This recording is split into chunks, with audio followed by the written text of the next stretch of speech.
Granny, Ellie Mae, we got a letter from Ma. What's Jethro yelling about? Sounded like he said we got a letter from Ma. What's all the commotion? Ellie says Jethro says Pearl sent us a letter. A litter of what? Did you hear what? No, but I bet you it's kitten. Probably kittens. Pearl's always trying to give away kittens. Oh, there y'all are. Where's the kittens, Jethro? What kitten? Didn't your ma send us some kittens? Just a minute. Nope, just a letter. Jethro, how could you think that kittens would... Well, come on, sit down. Let's hear what Pearl's got to say.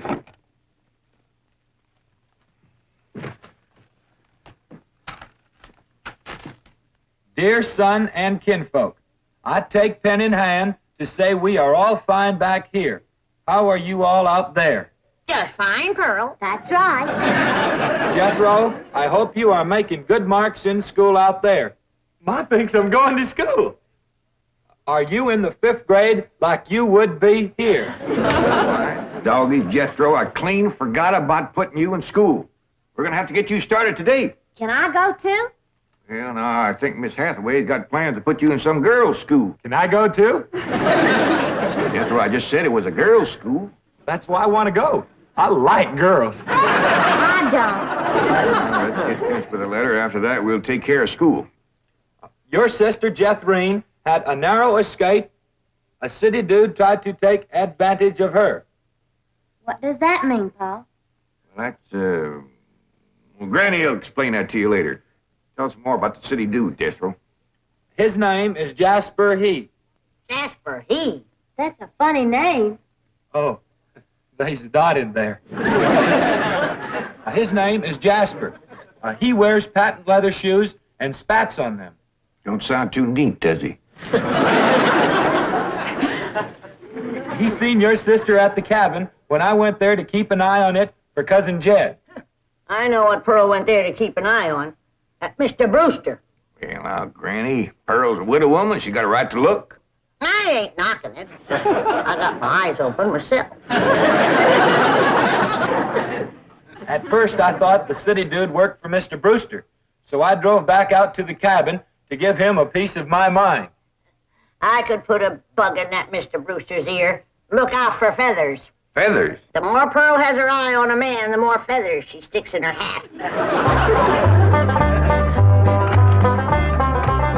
That's right. 3 and 8 came in flowing 2,000 barrels a day. And it looks like the news strike's going to be even better. There's no doubt about it. This is one of the richest pools we've ever hit. Yep, everything from here is good news.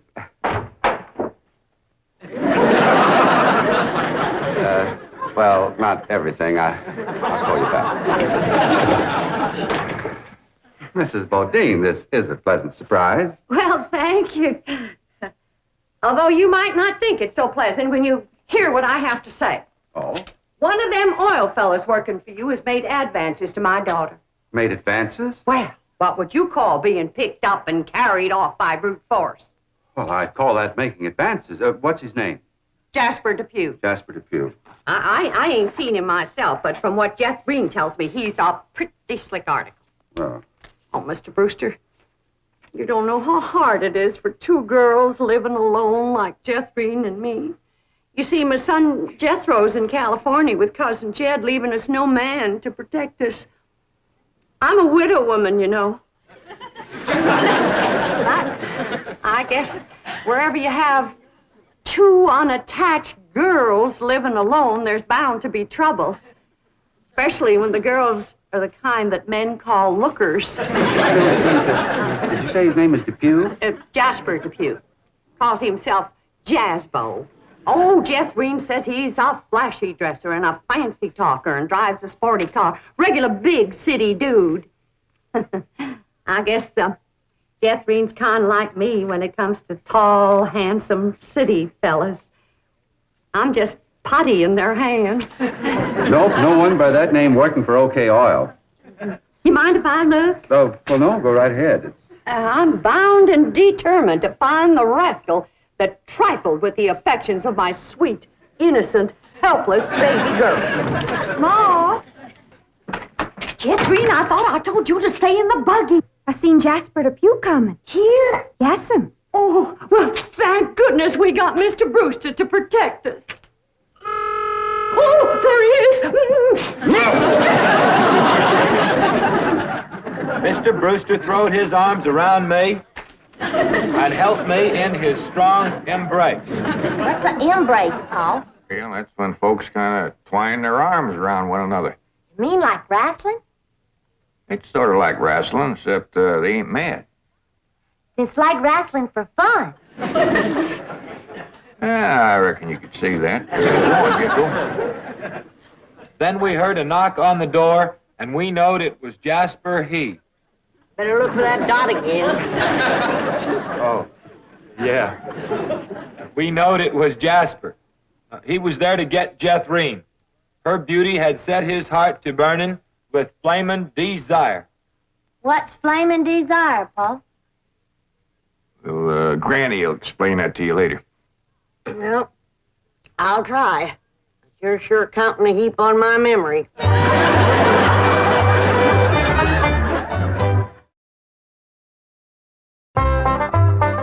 Read on with your Moore's letter there, Jethro. Yeah, it's getting good. One city fella's got his arms around Aunt Pearl, and another's waiting at the door to grab Cousin Jethreen. My only thought was to save my daughter, so I tore loose from Mr. Brewster's embrace. I saw Jethreen heading for the door, so I quick throwed myself betwixt my child and danger. But sweet innocent Jethreen, not knowing better, let that rascal in. He went right to sweet-talking in a voice smoother than fresh churned butter. Hello again, you great, big, beautiful lump of sugar. I brought you something all the way from Eureka Springs. Genuine orchids growed in a hothouse. And this lovely young girl must be your sister? I'm her ma. No. Yeah. Well, for Jethreen's beautiful mother, a little gift of genuine French imported perfume all the way from Paris, France. Oh, well, you had an order.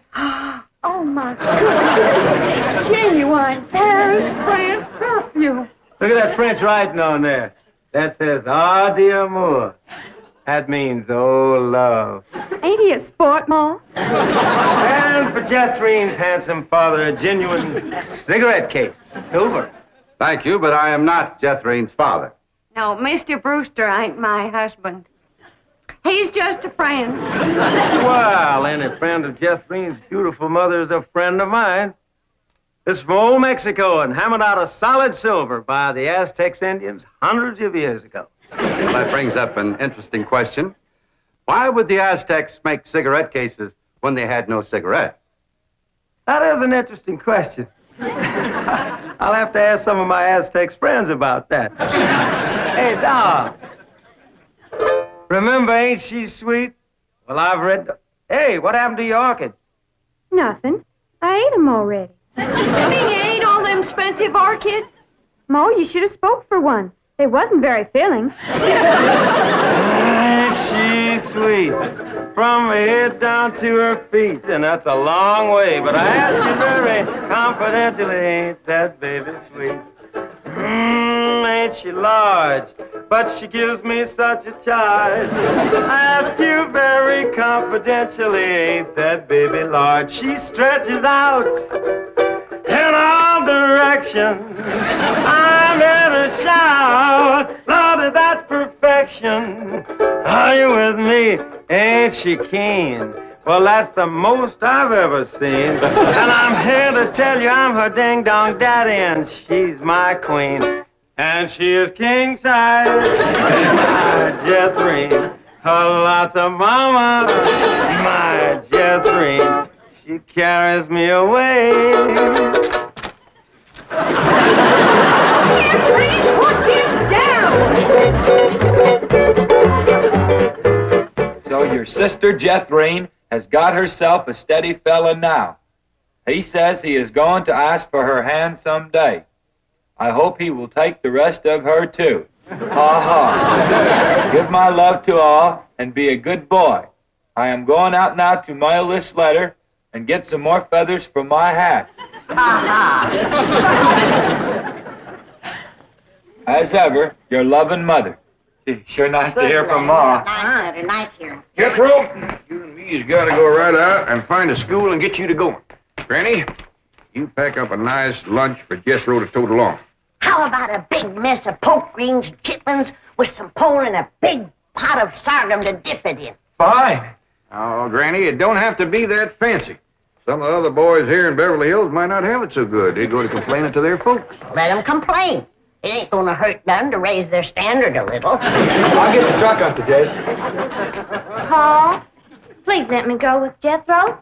I can help him fight if the big kids in the 5th grade goes to picking on him. I know for sure that Miss Hathaway has got other plans for your schooling. But with Jethro gone, I won't have nobody to play with.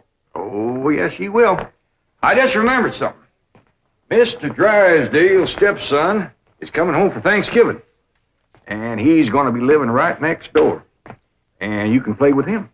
Mr. Drysdale gave me some pictures of him. Here's some pictures of Sonny. That's what they call him, Sonny. He's been going to a lot of schools, and you ought to know some real good games to play. Ain't he something? Yeah, but what? Well, he's a boy. Sure? Sorry, Ellie, just because he's wearing... Well, there's Jethro. Now, you keep thinking about how much fun you're going to be having with him right next door. You know, he does kind of favor that movie actor, Rudolph Valentino. Here's Jethro's lunch. I didn't have time to fix much, but it'll hold him till he gets home from school. I got a little surprise in there. I've been saving it for a special day, and I reckon this is it.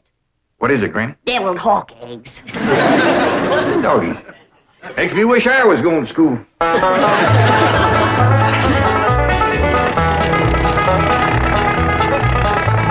School, all right. Millicent, Schuyler, and Potts. I reckon them 3 is the teachers. 3 teachers.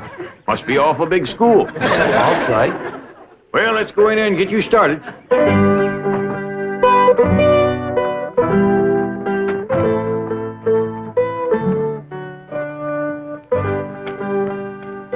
you are.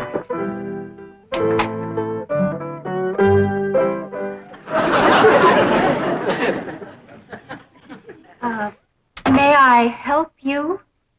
Well, reckon maybe you can. Diana, someone has parked a most disreputable-looking vehicle outside my window. These gentlemen.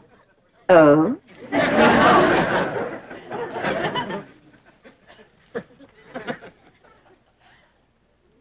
Yes? What is it you wish? Well, I'd like to get my nephew started into school. Here? Yeah, here's all right if you got room for a desk and his lunch basket. My dear man, this is a most exclusive private school. The tuition is quite expensive. Well beyond your means, I'm sure. Does that mean it costs a lot of money? That is precisely what it means. Well, I can pay you if it ain't over $25 million. 25 million? Yes, ma'am, that's all I got. Dollars? Yes, ma'am. In cash. Yes, ma'am. This is obviously a practical joke perpetrated by one of my envious competitors. What is your name? Jed Clampett, ma'am, and this here's... And you expect me to believe that you have $25 million? Well, no, not on me, ma'am, but my neighbor, Mr. Drysdale, he's keeping it in his bank for me.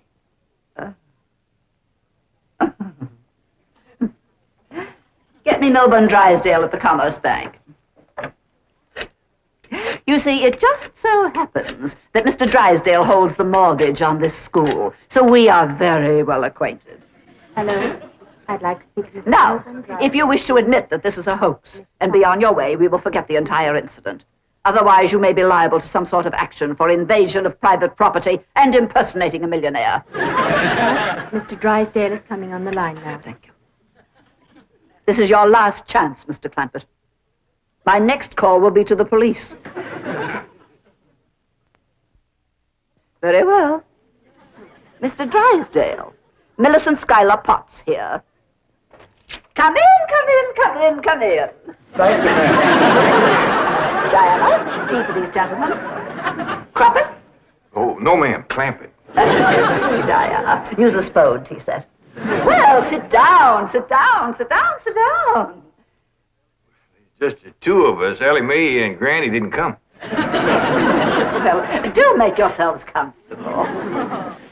Mr. Drysdale's exact words to me were, well, never mind his exact words. Apparently he values your friendship greatly, and Mr. Drysdale is a very important mortgage. Ma'am. Well, now then, shall we talk about your youngster who's entering our 5th grade? What is his name? Jethro Bodine. Bodine? Jethro. No, ma'am. Jethro Bodine. We always put the last name first. Now, male, of course. Yes, ma'am. Just got a letter this morning. Date of birth? December the 4th. Year? No, ma'am. Back home. We only been here a few weeks. Perhaps you should answer the questions for our vital statistics. Now, we need to know the complete birth date, which in turn gives us the exact age. Now, we have December 4th, and judging from the fact that your nephew is entering the 5th grade, I would surmise that the year is 51 or 52. Am I correct? Oh, Jethro ain't near that old. And in the 5th grade? Why, that's wonderful. Well, perhaps we have a budding genius on our hands. Archie! I'll pour. Oh, Diana, I'd like you to bring me one of our boys' uniforms to show these gentlemen. A 5th grade size. No, on second thought, you'd better make it 3rd grade. He's younger than average. Mrs. Parker. We require that all of our students wear identical uniforms. It makes for less friction that way. Otherwise, the boys of millionaires are apt to be taunted by the really rich. I bet you Jethro will look right good in a uniform. He can't wait to be a soldier. Oh, yes, many a young lad is like that. However, our uniforms do not reflect any militaristic design. No, rather, we strive for something gay, attractive, and smart. Oh, there you are. Charming, isn't it? Now, you take this home and have Jethro wear it when he comes to school in the morning.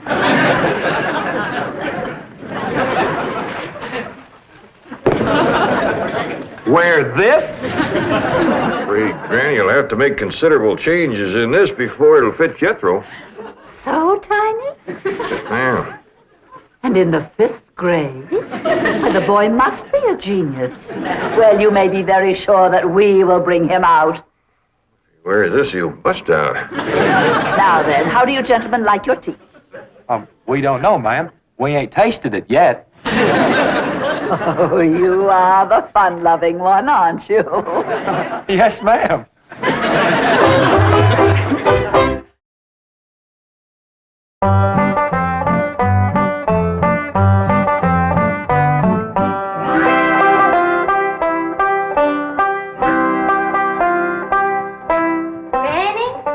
Jethro's school clothes. You want me to help let him out? Oh, well, thank you, Ellie, but let's see what has to be done.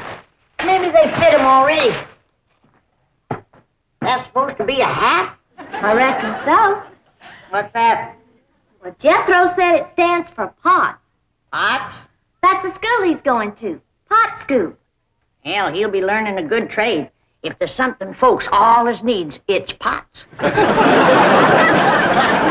Jethro can make you some dandy new ones once he catches on to it. Who in the Sam Hill is supposed to wear that?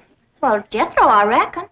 Jethro couldn't have wore that at 3. Paul said it'd take some letting out. Letting out? There ain't enough seams in the whole world to let that out. How's it going, Granny? Are you getting my uniform already? Jethro Bodine? No, Granny. Over to school, it's Bodine Jethro. Ellie Mae, leave the room. You got no shame running around here in your underpants? Granny, these ain't underpants. They swimming trunks. You wrap that towel around you before I cut a switch. But Granny, Miss Hathaway says... I don't care who says what. I'll be glad when your ma gets out here to take you in hand and to make you some school clothes. These things ain't never gonna fit. But Granny, I gotta have these in the morning. It's a rule. All us kids over there's gotta wear these. And that coat, too. Yeah. I sure wish your ma was here with her sewing machine. Girls a whiz at making clothes. Now that you're going to be keeping company with Jazzbo Depew, you're going to need some nice clothes. I like the little feller, Ma. I'm glad, Jeffrey. But you gotta stop picking him up all the time. He ain't heavy. That ain't the point. It don't look fitting for a girl to run around carrying a fella. All right. I won't pick him up anymore. Till we get married. Why would you pick him up then? To carry him over the threshold. You ain't supposed to carry him. He's supposed to carry... No, that's ridiculous. I declare, I don't know how I'm going to keep you in clothes the way you're shooting up. I start a new outfit, and by the time I get it stitched together, you've outgrown it. My new shoes is already too tight for my feet. Oh, them feet. If they get any bigger, you're going to have to go outside to turn around. My feet ain't as big as Jethro's. Well, of course not. He's a boy. Just think, your brother Jethro's going to school in Beverly Hills, California. Yeah. I'm homesick for to see him, Ma. Me too, Jethro. I'll bet your rich Uncle Jed has Jethro duded up like one of them actors in movie pictures.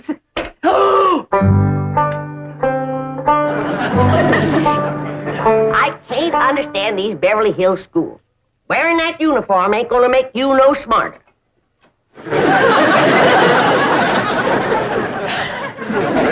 Miss Potts said I had to wear it this morning. She's the boss teacher.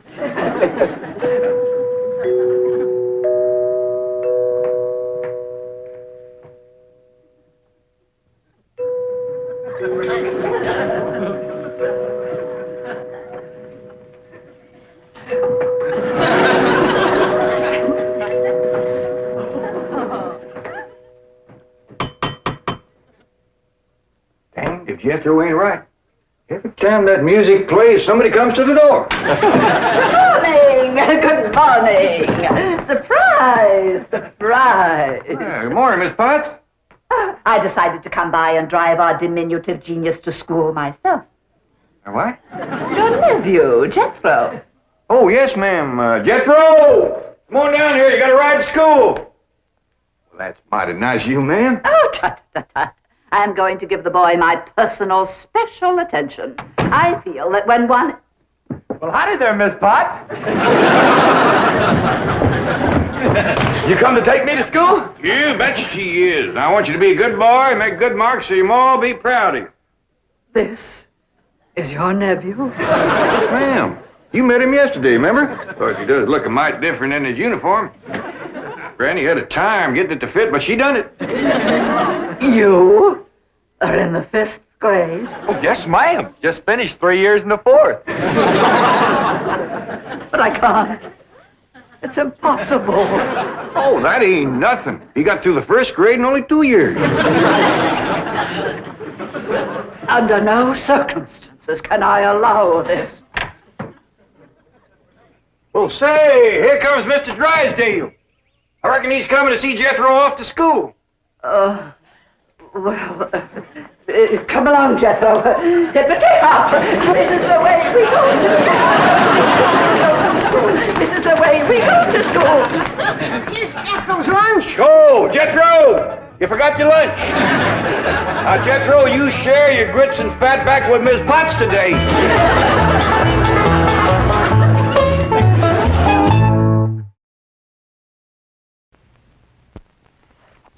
Very good, Jethro. We will continue your homework with great leaders in history. You may begin. A is for Alexander, the great he was named. B is for Beethoven, for music so famed. C is for cigarette, and Winston's the best. D is for Drake, Sir Francis... Wait. Cigarettes, Winston. Jethro, we are studying great leaders. Well, Mr. Drysdale told Uncle Jed that Winston is the leading filter cigarette all over. That's right, he did. Me and Granny's been smoking them, and they is first rate. Here, try one. Mr. Clampett, I've no doubt that Winston is indeed a superior filter cigarette. However, in deference to the textbook... Why, this is superior. However, in deference to the textbook... Never mind the textbook. C is for cigarette, and Winston's the best. Yes, ma'am. Winston tastes good. Like a cigarette should.